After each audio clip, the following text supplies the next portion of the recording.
have had quite an active, productive life. Can you explain a little bit about your background and where you started and where you're at now? Well, I grew up here in Chicago, and I was an English major. And I grew up, actually, I was a part of a church that my parents started the year that I was born, which was an amazing experience. So my parents were 25, and their friends together decided they wanted to kind of make a new way of gathering. And so I've gotten to grow up right in the middle of all of that, and it's been wonderful. And then I was a literature student and an English major. And so the kind of the two career veins of my life have been working in churches and then writing. And I would say the journey that I'm now on now, for many years, I found my value in being productive and active. Okay.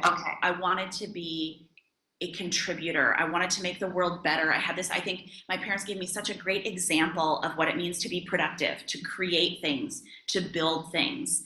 But I think when you see people doing that, you want to be a part of that.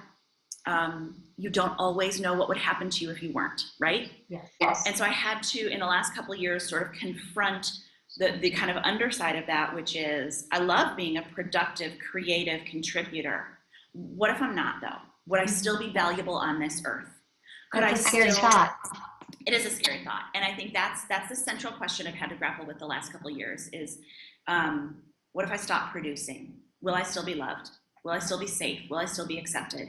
And what I had to come to all the way through this journey is every one of us has been created by God, and that's where our value lies. Not in what we make, what we earn, what we produce, what we give, what we build, in the sheer fact of our createdness. So whatever you do or don't do in a day, whatever I do or don't do in a day, whatever I leave undone, whatever I forget, whatever I mess up, my core value was never at stake. My core value was given to me by the God who created me, and it can never be altered.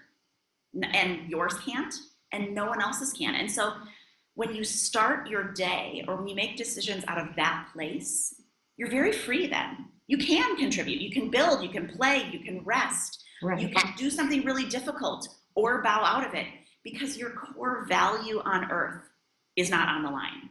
I think I spent a lot of time believing that every day my core value was on the line. Right. It's an exhausting way to live.